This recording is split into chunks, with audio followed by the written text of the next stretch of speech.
first they found out I was deaf when I was 2 months old. That I couldn't have the surgery to get cochlear implant until I was 2 years old. You kind of already alluded that you started this due to some of the challenges and things that you have faced. That's when I was like, okay, I want to bring more awareness. I want to bring this, out there.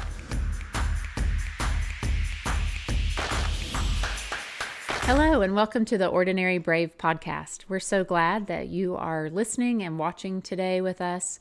I have some awesome guests that are here today. I have Captain Anthony Leonard, and I have Rachel Hof, and they are both residents here in Putnam County.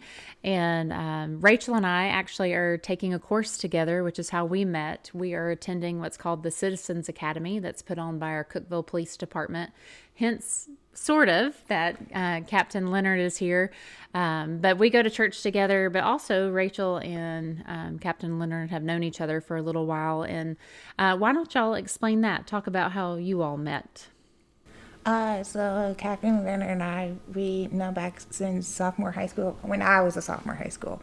I was in a club called Test Club Traffic Education Saves Team, and he was like a spot, how do you describe your position? I was one of the organizers that started the club, yeah. Yeah, so it's really cool. It helps save the team from texting while driving and all that kind of stuff. So it's really cool. I was a special committee officer from sophomore to senior high school. So, is that club still meeting in the school? Not currently. We back in 2011 and 2012, the Cookeville Police Department worked with the Tennessee Highway Safety Office and got some grants to try to educate teens on the dangers of distracted driving and things like that. Even just having other passengers in the car with you as a young driver can be distracting. And so we focused on that. We had rallies at the high school. We spent a lot of time together talking about all kinds of dangerous decisions and how to not let peer pressure control how you drive and things like that. And so that's how Rachel and I met, and we've kept in touch. That's awesome. I just think that's such an important course, even though we're going to talk about something totally different today on the podcast. But just obviously being a driver, I can't tell you, I feel like everybody I pass on the road is looking down. And that's scary. And we probably need this course not just for teenagers, but for adults. But I have teenagers that are driving, and that's my heart as a mom is always worrying about them on the road and the choices they're making and distracted driving. We have a newer law here, right, about you can't even... Yeah, hands-free Tennessee. Hands-free Tennessee, yeah. Can't have your cell phone in your hand. That's right. At all. And I'm still seeing people going down the road, with that phone up here. I have a friend that just recently got a ticket for having a cell phone. So. Yeah. Mm-hmm. Yeah, it's definitely dangerous. Cell phones have added a whole nother layer to driving, and we've all had those moments where we get somewhere and forgot the path. Like, how did I even get here? You've completely you drove the same path every day for a while, but you're on your phone and you totally forgot the path. Like, you didn't even know, and all of a sudden you are where you were trying to get. And how many almost accidents did you have and didn't even realize it? Mm-hmm. So you were an officer in that club helping promote these things, and that's how y'all met. Well, that's great. Well, I want to ask you a little bit about yourself. We'll start with Captain Leonard, Anthony, sorry. That's what I'm used to calling you from going to church together. And then we'll move over to Rachel. Is that okay? So just tell us a little bit about yourself and how long you've lived in this area. Sure. So my wife and I moved here in 2004, almost 22 years ago, with our newborn at the time. And I've been with the Cookeville Police Department since November of 2004. And now we have 4 children. So they've all but one were born right here at Cookeville Regional. And we absolutely love Cookeville.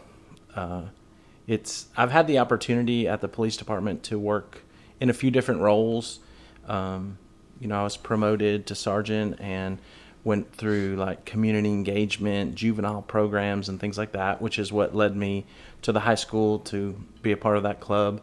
And then was promoted again to lieutenant and went to patrol on night shift at 40 plus years old, which was actually really difficult. Of course, then the tornado, my shift was working that night, and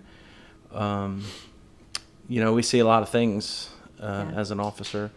But about 2 years ago, I was promoted to captain after I went through the FBI National Academy, and now I'm in administration. So I oversee the hiring process, and I supervise records, evidence, custodians, facilities management, accreditation and training, and it's just all the behind the scenes things that you don't think of when you think about law enforcement. There's a lot of things happening behind the scenes to keep everything up and running.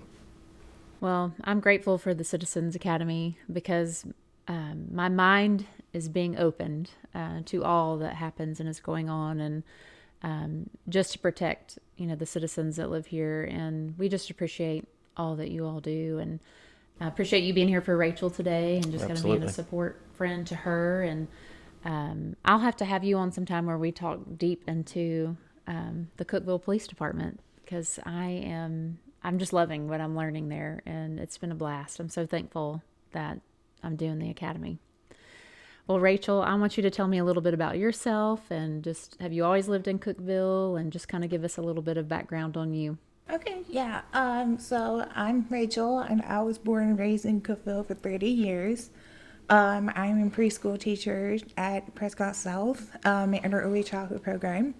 I've been working with kids since 2018, from age 6 weeks old baby to 8th grade. So it's a different experience for sure.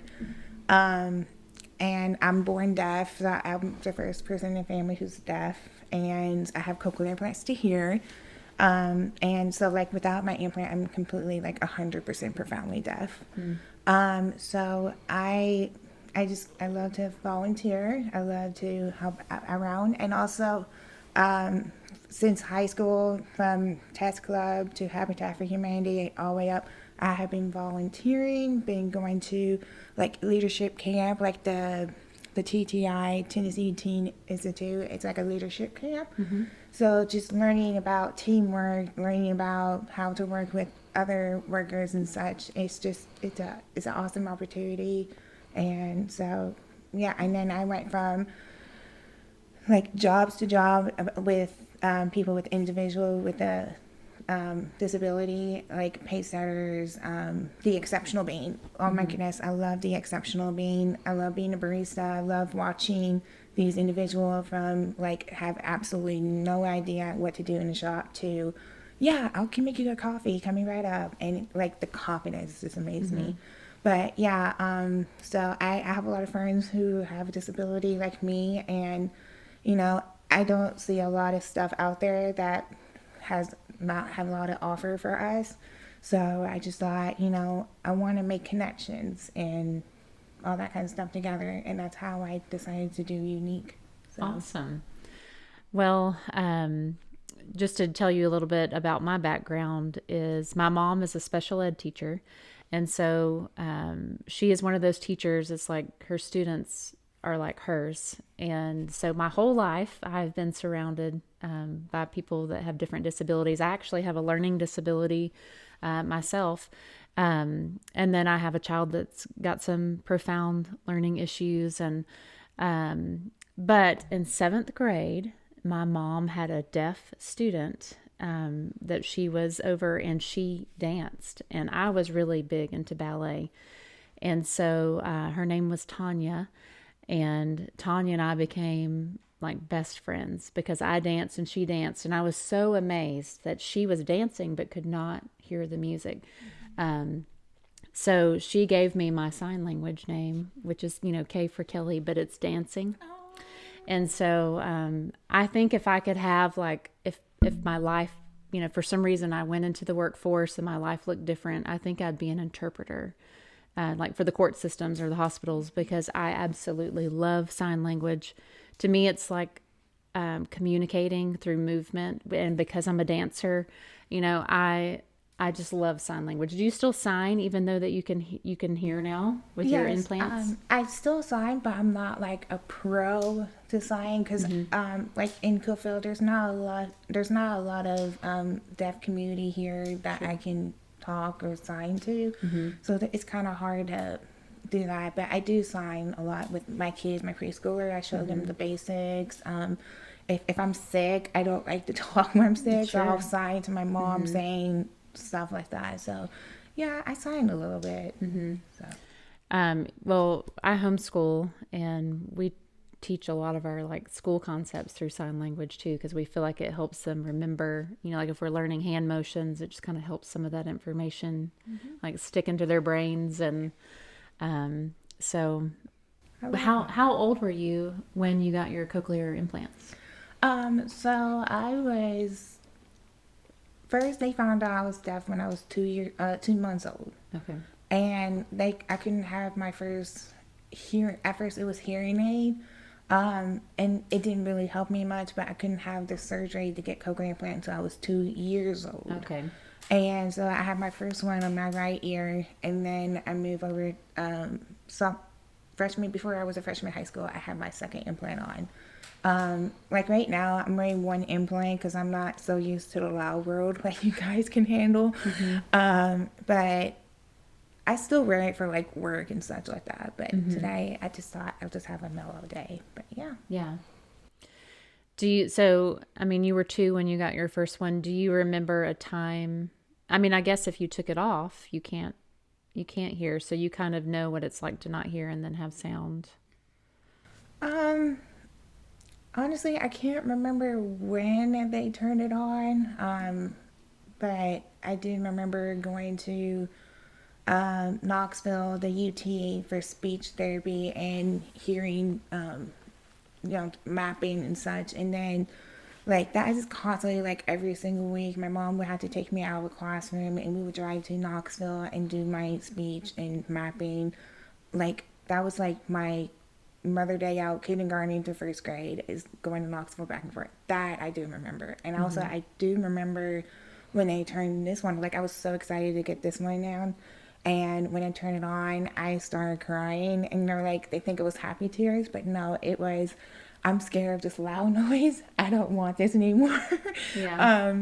But I have to like learn to train my ears where we live in a loud world, not the quiet world. So that's a huge difference. I'm sure. And you're probably way too young to remember this, but we had a Miss America, Heather Whitestone, that she was a dancer too, and she was deaf, but she's had cochlear implants since, and she has a neat story. Yeah, I read her book actually. My Okay. mom has the book, so she's like, when I get older, I'll like read the book. So I got to read it, and I was like, that was really cool that she did that. So Yeah, she has a neat story for sure. Well, I really wanted to have you on today to talk about, I'm going to call it a ministry. Maybe it's more of like a nonprofit type thing that you're starting called Unique. And you said, you kind of already alluded that you started this due to some of the challenges and things that you have faced being deaf. So maybe just kind of, if you could share some of those challenges or things that maybe you felt, and then how it's led to you starting Unique. so So when I was a CDC teacher assistant at Ogden Elementary School, there was a girl that she has cochlear implants, and I was so excited. And I was leaving work, so I'm assuming they're leaving work too. And so I met the father, and we just started talking. And they just moved to Cookeville, and I'm not sure where, out of state. But he was talking about how he doesn't have a lot of resources. He didn't have a lot of like connections or a deaf advocate like I had when I was a kid. So I felt really bad, and it's been in my mind since 2021. So that was the big burden that's been in my head. And then other challenge is that I wanted to have some friends who are deaf where I can sign, communicate to make more new connections, and it's kind of hard to find it.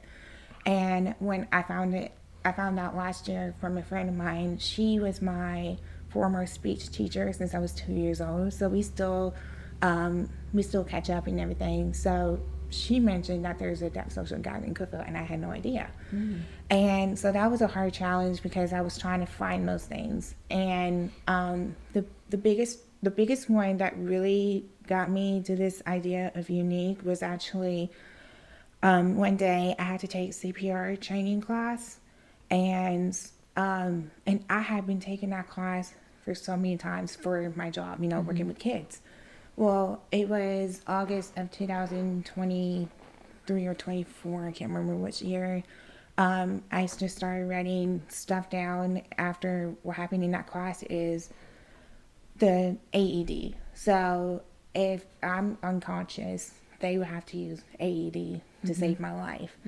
And well, the chances of someone who has cochlear implants, the product can be damaged inside my ear. Because it wrapped, the processor wrapped inside the cochlear all the way out, and there's a magnet outside my head. And that's where I put my cochlear implants on. So the chances that it may not work and it can be damaged. And that's when I wanted to spread awareness, because it could happen to anybody else and they don't know what would happen if they got AED, and that could happen. That's when I was like, okay, I want to bring more awareness. I want to bring this out there.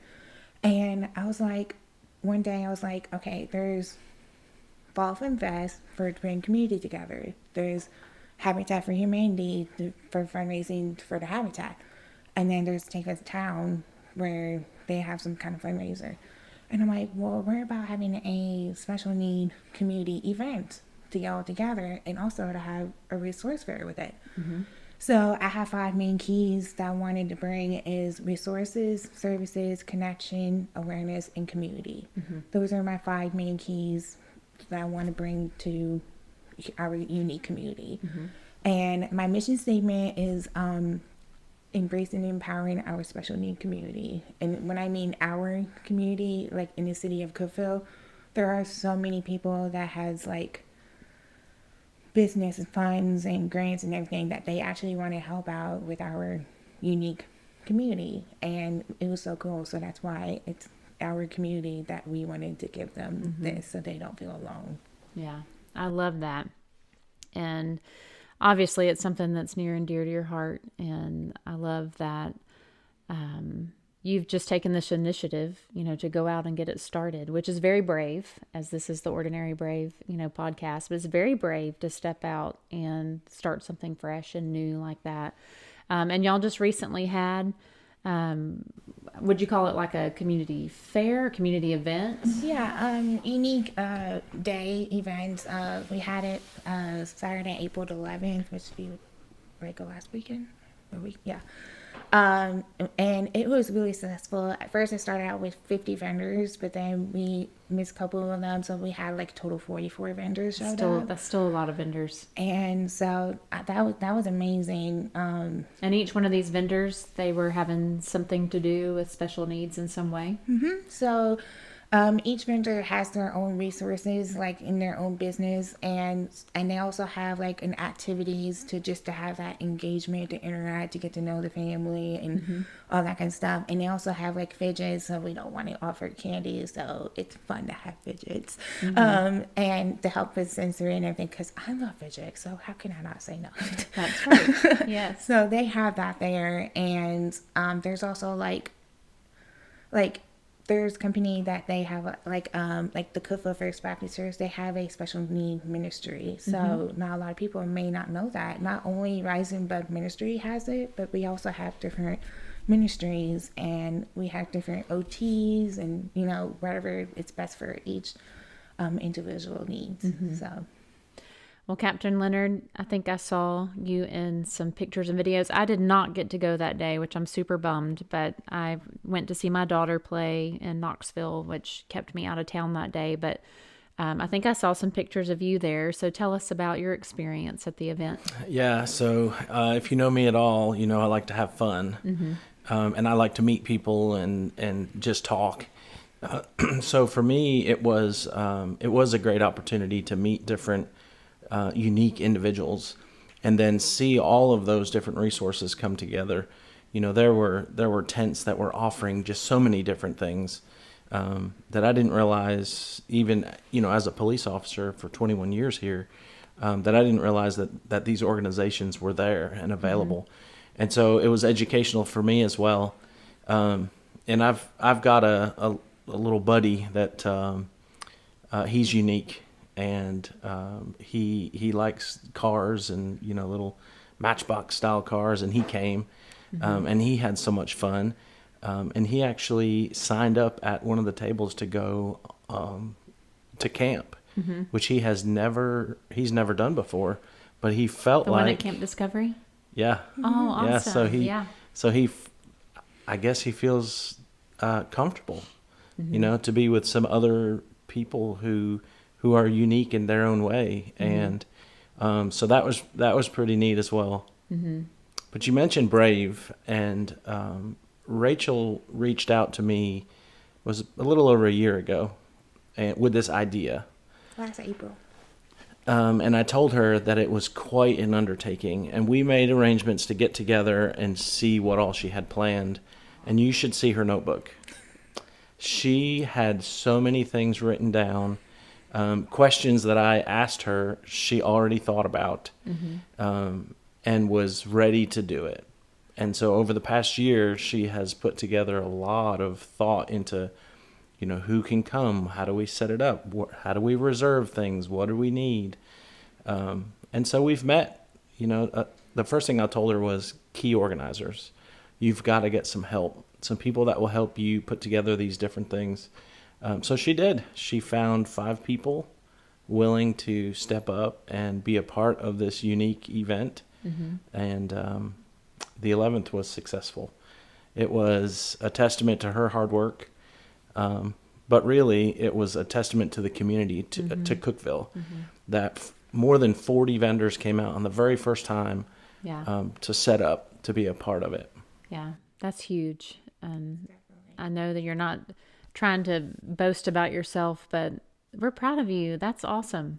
I mean, that's great. And we live in such a great town that's super supportive, and I wish I could have gone, but are you planning to do this event yearly? Yeah, I'm doing this annually, so I think I have some dates, but I gotta wait until after I talk to some key organizers to see. But yeah, we're trying to do this annually, and this we're probably gonna do something in the fall, but it's not gonna be like this big event. So it's more gonna be like a social, fun event type of thing for this fall. But yeah, another thing that I do want to bring this up, like I was looking through photos that we have some photographers that take some pictures of the event, and well, before I reached for the photographer to come, I saw this, like it's very special to me. Like I feel warm right now about it. There was this guy. He was in a wheelchair and he was playing. It looks like tennis to me, or pickleball,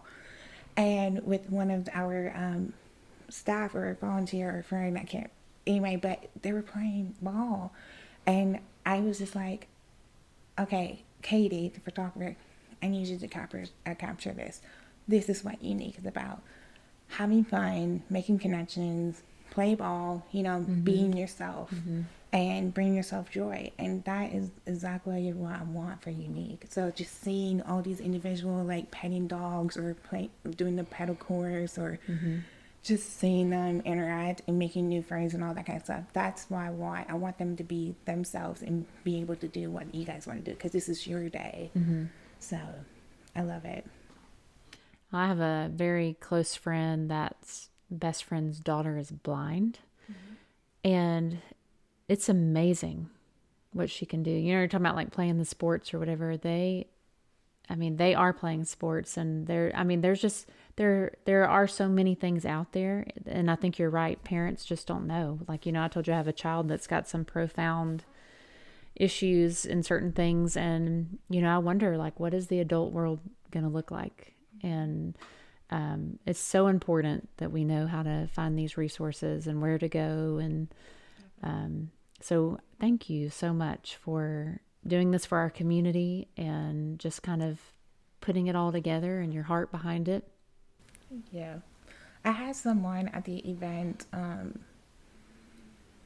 actually came up to me, and she knows me from a long time ago, but she said, Rachel, I am so impressed with this event. Like, you move mountains. And when she said she moved mountains, in my head, I'm like, I didn't really move mountains. God did that, but I'll take it. Yes, yes. But it was nice hearing someone saying that I moved mountains, because, like, I know that I'm making a big change for a community, like making this new addition and all that kind of stuff. So it's kind of nice to, like, I wasn't trying to make it so big out there. It's just that I want to be able to offer what I can, Yeah. is to have those things for them. So, Well, you mentioned the Lord. So how much does your faith, play a role in walking out your life as someone who's deaf, and maybe how this carried on to Unique?